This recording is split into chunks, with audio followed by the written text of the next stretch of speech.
How this coronavirus kills its victims. Hello, in this video we are going to share a news appeared in Los Angeles Times. The new coronavirus spreading rapidly around the globe can be deadly because it targets a very vulnerable and essential part of the body, the lungs. The coronaviruses that can set you back with a common cold typically infects just the nose, sinuses and throat.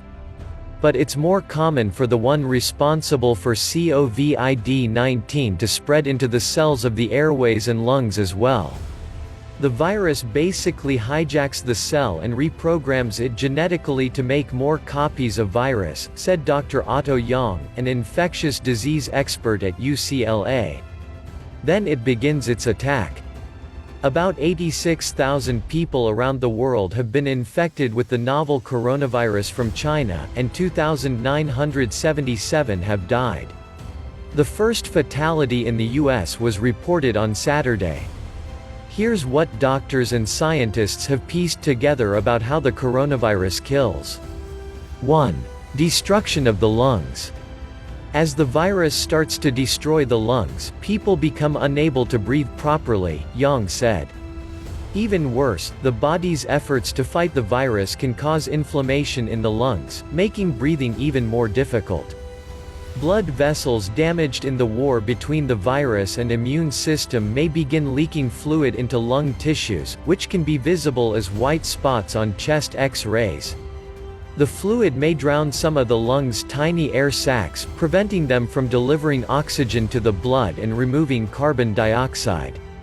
It is this kind of inflammation and destruction that is called pneumonia. The immune cells are like police officers or soldiers, Yang said. If you have a small infection, so a small number of criminals, they can come in and they can effectively clear out the problem people without much collateral damage.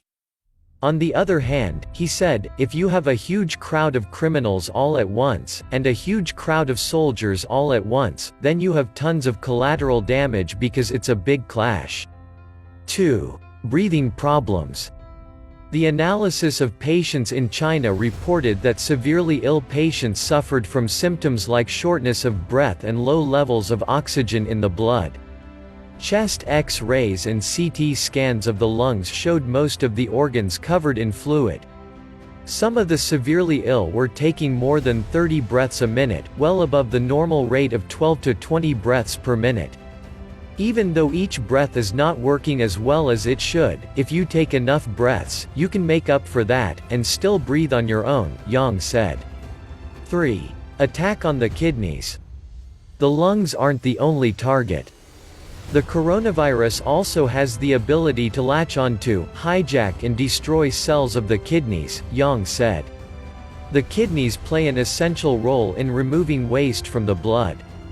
When they fail, toxic levels of waste can pile up in the body. 4. Respiratory failure. Patients are considered critically ill if they can no longer breathe on their own.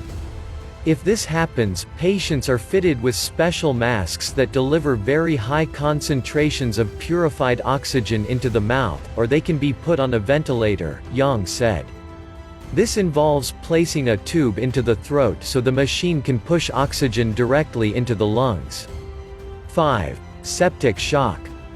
Despite treatment, the battle between the virus and the immune system may cause collateral damage throughout the body. It's no longer just limited to the lungs, Yang said. There's this inflammation that's all throughout the whole body now. That starts a chain reaction that can destroy other organs and cause blood pressure to fall to dangerously low levels.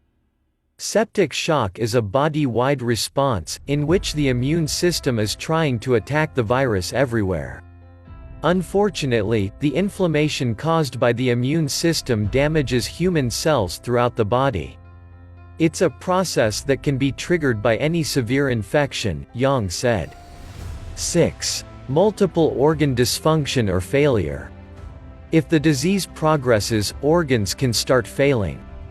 This could be the result of the virus' direct attack, as with the lungs and kidneys, or because of septic shock. The ways in which people die from COVID-19 are actually quite similar to the way people can die from the flu, even though influenza viruses are very different from coronaviruses. You can think of it as a final common pathway. Yang said. The criminals coming in may be different, but the final effect is the same. 7. The effect of age. The oldest patients have faced the greatest risk of death, according to the study of Chinese patients by researchers with the Chinese Center for Disease Control and Prevention. While the overall case fatality rate of the patients in the study was 2.3%, it was 8% for those in their 70s and 14.8% for patients 80 or older. In a surprise, there were no deaths among infants, toddlers or children younger than 10. That's odd because with other respiratory illnesses like the flu, the very young and the very old face the greatest risk of death. The virus seems to be really benign in children, Yang said. That applies even to children under the age of 1, which is really odd. Normally, children under the age of 1 are very susceptible to a lot of things. One possible explanation for this is that children have less developed immune systems, he said.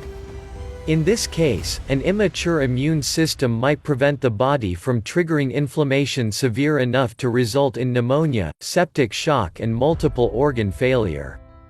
More information, www.latimes.com.